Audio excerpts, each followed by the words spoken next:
Presiden Prabowo sebut ada pihak yang ingin memisahkannya dengan Joko Widodo. Pernyataan ini disampaikan saat sambutan pembukaan Kongres Muslimat Nahdlatul Ulama 10 Februari 2025. Prabowo meminta rakyat Indonesia untuk jangan mau dipecah belah. Ia juga meminta agar setiap hal yang dapat memecah belah bangsa untuk tidak dihiraukan.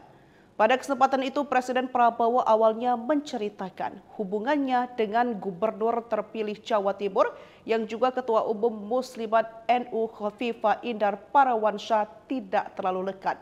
Prabowo menjelaskan bahwa dirinya baru berjumpa dengan Khofifah menjelang pemilihan presiden yang merupakan mandat dari Presiden ke-7 Republik Indonesia yakni Joko Widodo. Menurutnya Khofifah merupakan tokoh yang sangat hebat dan pemimpin yang baik. Presiden pun mengaku banyak belajar politik dari Jokowi. Prabowo pun menegaskan bahwa praktik pecah belah yang sedang diupayakan pihak tertentu terhadap hubungannya dengan Jokowi itu merupakan kegiatan oleh pihak yang tidak suka dengan bangsa Indonesia. Ada yang sekarang mau misah-misahkan saya sama Pak Jokowi. Lucu juga. Untuk bahan ketawa boleh.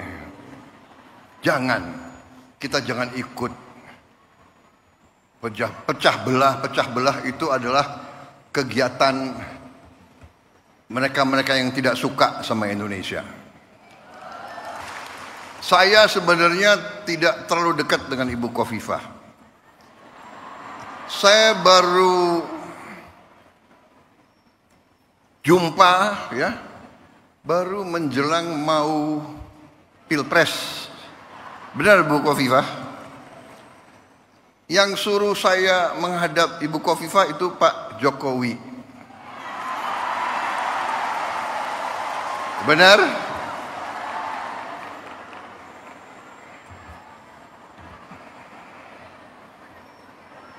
Jadi memang kalau politik ya saya belajar dari Pak Jokowi. Nggak usah malu-malu lah, ya kan? Kadang-kadang orang sudah nggak berkuasa, mau dikuyu-kuyu, mau dijelek-jelekin, jangan. Kita hormati semua.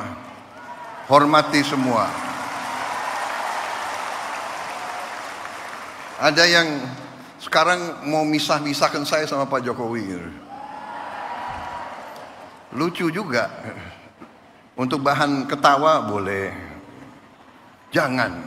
Kita jangan ikut pecah belah itu adalah kegiatan mereka yang tidak suka sama Indonesia. Dari ratusan tahun diveda et impera itu adalah taktik strategi untuk memecah belah umat dan bangsa Indonesia. Gak usah dihiraukan.